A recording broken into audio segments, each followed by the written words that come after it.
guys, today I'm here with a Q&A video, and this is actually the last video I'm filming here at my old flat with this background because I'm moving next week. Although you will be seeing one more video after this one going up.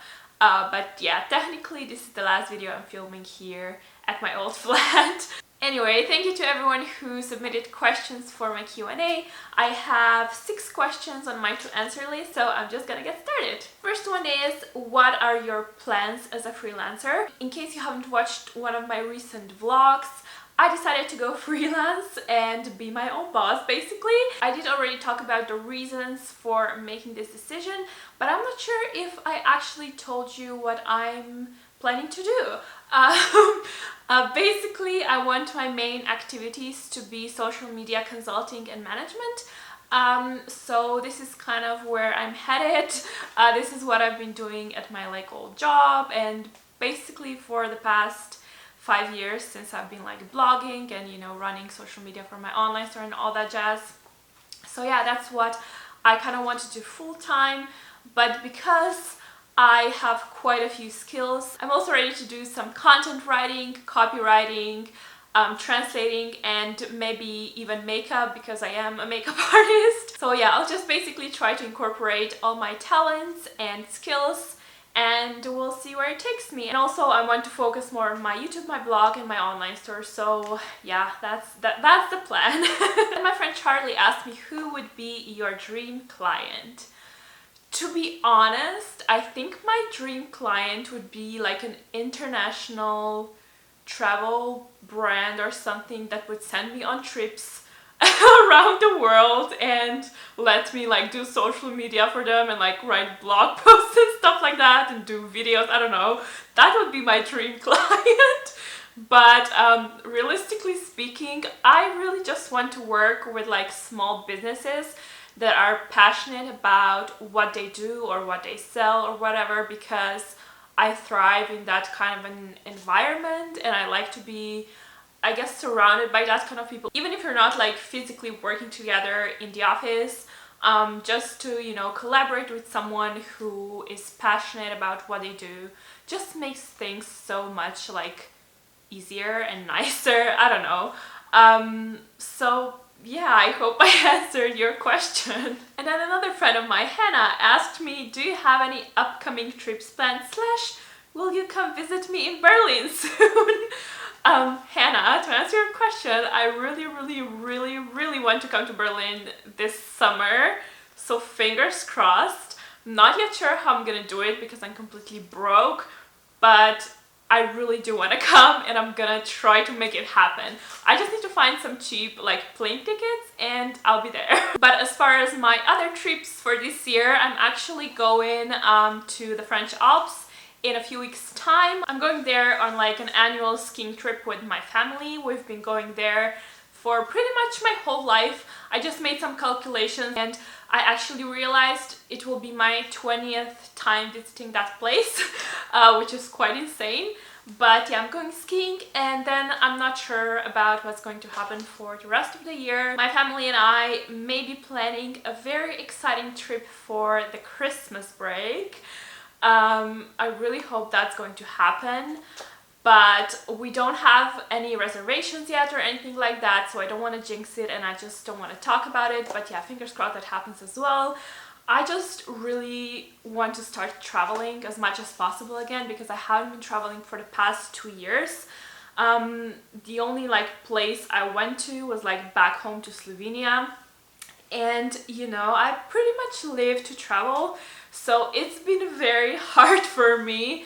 And I just hope that from now on I can travel quite a lot, or at least 2 times a year or something like that. That would be great. Then I have another question. What are your favorite free and paid places in London? Okay, I'm gonna be completely honest. I don't go to many places that you need to pay an entrance fee for because I have been broke for the past 2 years. I live on a very tight budget and I can't really afford to go to any exciting events or to fancy restaurants. So I don't really have any major suggestions for you. If you're looking like from a tourist point of view, there's also like most of the attractions that people go to see are free, as well as like museums. If I would have to point out one attraction that you have to pay for and is maybe nice to visit, I would say, I don't know, go check out the London Eye, but only if the weather is nice. I know most people avoid it because of the ridiculously long queues, and it's also like not the cheapest thing to do.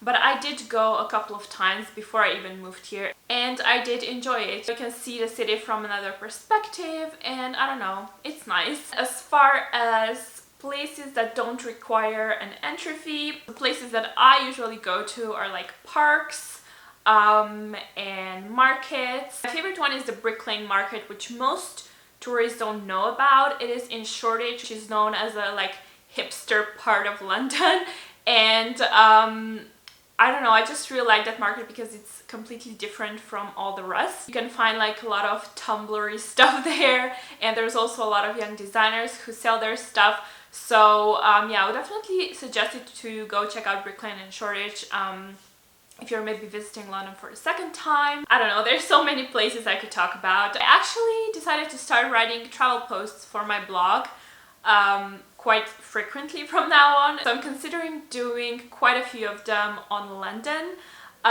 So if you have any topics that you want me to cover, definitely let me know below. I think I'll be writing about like my favorite parks, my favorite like burger places, and sharing like some tips and tricks, how to save, I don't know, money and stuff like that. I don't know. Just let me know what you would like to read about, and maybe I can cover that topic as well. Question number 5 is, did you like studying English at uni? Gosh, that's a really complex question.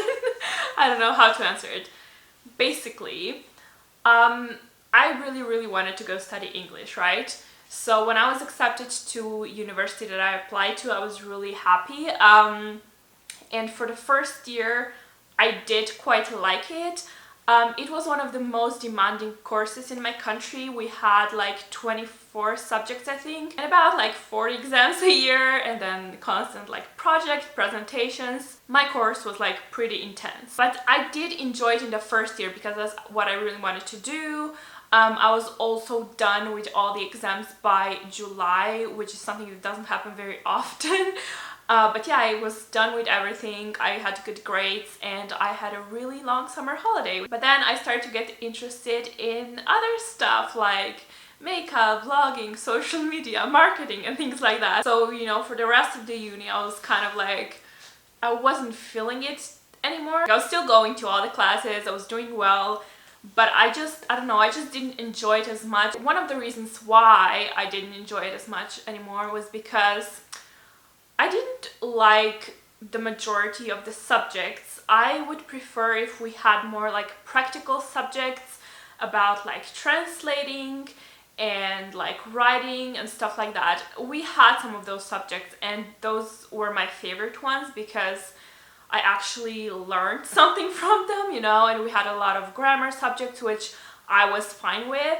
Because the reason I went to study English was because I wanted to be like a translator or possibly like a print journalist for a foreign publication or something like that. And I would also prefer to maybe have more like cultural subjects to just get to know like different English speaking countries, like their systems and stuff. We actually had quite a lot of subjects on literature and like poetry and stuff like that, which to be honest, I was never interested in. I wish you could take just like the technical, grammatical subjects, because that's what I would do, then leave the literature for people who prefer that. But at my uni we had to take like all the classes, so I didn't have a choice. I don't know, like I don't regret studying English. I think I got a lot of knowledge that I wouldn't otherwise get, and just the whole system like taught me how to work hard and stuff like that. I don't know. So I don't regret taking it. I just yeah, the main problem was that like my interest kind of shifted, and if I knew what I would be doing now,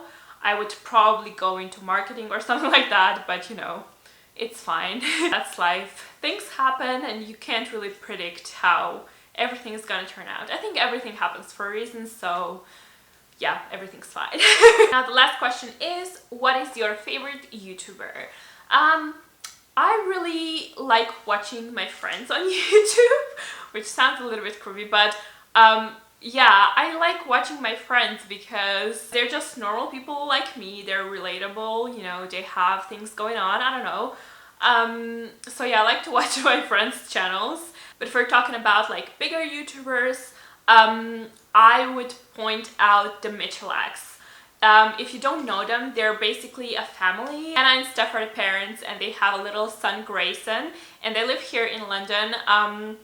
And I really like their channel, and I normally don't watch family vlogs, but I really like them because they're so real, and also their videos are like amazing. Like they vlog, but they also have a lot of like cinematic footage in between. Like, oh, the videos are just like beautiful, and they always have like great music. So if you haven't heard about them yet, definitely go check out their channel. So this brings me to the end of my video. If you have any more questions for me and would like me to film another Q&A, please leave them below. But thank you for watching. Please give this video a thumbs up if you enjoyed it.